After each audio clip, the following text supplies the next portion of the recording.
मुझे माफ कर देना emotional love story in Hindi. उससे मिलने से पहले मेरे जीवन में कुछ खोखलापन सा था, एक अजीब सा खालीपन था जिसे आज तक मेरे अलावा किसी ने महसूस नहीं किया था।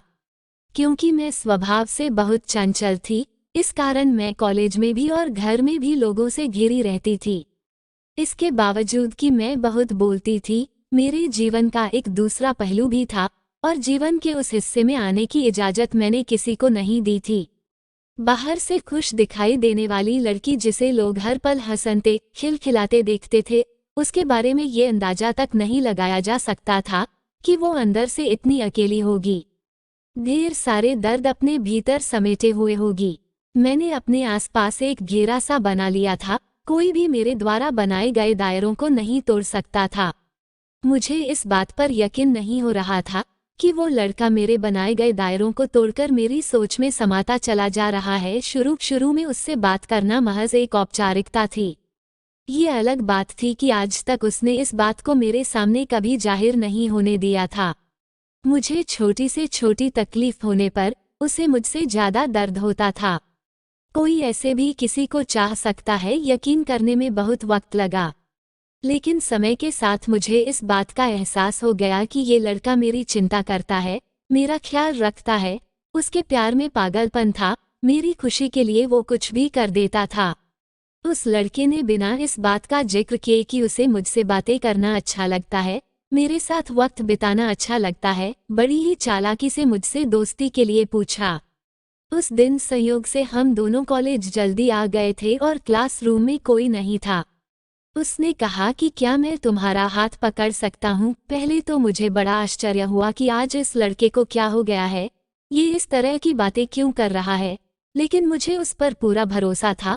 उसने इतनी ऑनेस्टली से मेरा हाथ मांगा कि मैं उसे मना नहीं कर पाई और मैंने उसे अपना हाथ दे दिया। उसने मेरा हाथ अपने हाथों में लिया और कहा, क्या तुम मेरी दोस्त बनोगी? तुम मुझे अच्छी लगती हो और मैं तुम्हें एक अच्छा दोस्त देखता हूँ, अच्छा इंसान देखता हूँ और मैं चाहता हूँ कि मैं जिंदगी भर तुम्हारा दोस्त बनकर तुम्हारे साथ रहे। उसने इतनी ईमानदारी से अपनी बात को मेरे सामने रखा कि मैं ना नहीं कर पाई और मैंने हाँ कर दिया। उस दिन उसने बस इतना ही कहा और चला गया। मुझसे दोस्ती करने की खुशी मैं साफ साफ उसके चेहरे पर देख सकती थी। मैंने इस बात को बड़े हल्के में लिया, हालांकि मुझे ये सोचकर दिन भर बहुत हंसी आ रही थी कि किस तरह से डरते डरते उसने मेरा हाथ पकड़ा था। मेरे आसपास रहने वाले लोग ये देखकर समझ गए थे कि जरूर कोई बात है। अब हम दोनों दोस्त बन गए थे और उसने बड़ी ही चालाकी से मुझसे किसी भी वक्त फोन पर बात करने की इजाजत मांग ली थी। अब वो मुझसे फोन पर बातें करने लगा था। अब उससे बात करना मुझे भी अच्छा लगने लगा था। मेरे अंदर क्या चल रहा था मुझे समझ में नहीं आ रही थी। क्यों मैं उसके फोन का इंतजार करने लगी थी, क्यों मैं उसकी ओर खींची चली जा रही थी। शायद उससे अपनी बातें शेयर करना मुझे अच्छा लगने लगा था। जब भी मैं उदास होती किसी को पता चले ना चले उसे पता चल जाता था और वह मेरी उदासी को दूर करने का हर संभव प्रयास करता था। एक दिन उसने मुझसे आई लव यू कहा। मुझे वक्त लगा, लेकिन मैंने भी अपने प्यार का इजहार कर दिया। मेरे हर जन्मदिन पर मुझसे ज्यादा खुश होना, मेरे ऊपर हजारों रुपए मना करने के बावजूद खर्च कर देना, वो दीवाना था मेरा। उसने भी मुझे अपना दीवाना बना लिया था। बाइक पर अक्सर घूमने निकल जाना, कॉलेज बंक करके फिल्म देखने जाना, ये सब हमें अच्छा लगने लगा था।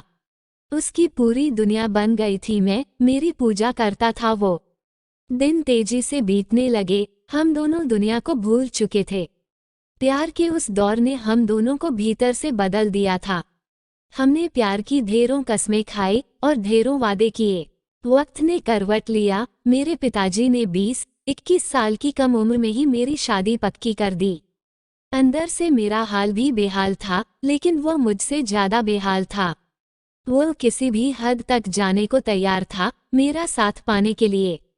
लेकिन मैं जानती थी कि अगर मैं घर से भाग जाती तो मेरे घर वालों का समाज में जीना मुश्किल हो जाएगा। कड़े मन से मैंने उसके साथ जाने से इनकार कर दिया। वो हर दिन सैकड़ों बार कोशिश करता कि मेरे फैसले को बदल पाए, लेकिन मैं नहीं मानी। मेरी शादी हो गई। अपनी शादी के बहुत महीनों के बाद मेरी उससे मुलाकात हुई। उसने अपना हाल बेहाल कर लिया था। उसने कहा कि वो मुझसे मिलने से पहले भी अकेला था और मेरे जाने के बाद फिर अकेला हो गया है।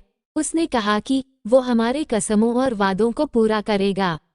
वो कहता है कि प्यार की लड़ाई तो वो हार गया है, पर प्यार की जंग जरूर जीतेगा वो कहता है कि तुम भले मेरा साथ न दे सको, मेरा प्यार तो मेरे साथ है न। मेरे प्यार के सहारे उसने जिंदगी में आगे बढ़ने की ठानी है। वो कहता है कि उसका प्यार सच्चा है, इसलिए उसका प्यार कभी उसकी कमजोरी नहीं बनेगा। मुझे अपनी गलती का एहसास है, क्योंकि मेरा प्यार मुझे ज्यादा दुखी है और मैंने उसकी जिंदगी को बर्बाद कर दिया है। मैं उस दीवाने के प्यार को सलाम करती हूँ, जिसके पास ना मेरा तन है, न मेरा समय, न मेरा जीवन। पर अब भी वो मुझसे प्यार करता है। पर उस दिन उसने मुझसे झूठ बोला था, शायद वो बुरी तरह टूट चुका था, जबकि उसने खुद को बहुत बहादुर दिखाने की कोशिश की थी। वो लोगों से दूर होता चला गया था और लोग उससे दूर होते चले गए थे। बुरे लोगों से दोस्ती कर ली थी उसने। वह शराब, सिगरेट और ड्रग्स का आदी का लत हो गया था। वह बुरी तरह डिप्रेशन का शिकार हो गया था और अंत में एक दिन उसने आत्महत्या कर ली।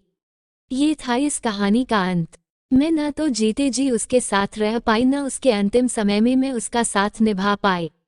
अगर ऐसे ही दर्द भरी कहानी सुनना चाहते हैं तो चैनल को सब्सक्राइब कर लेना। Thank you.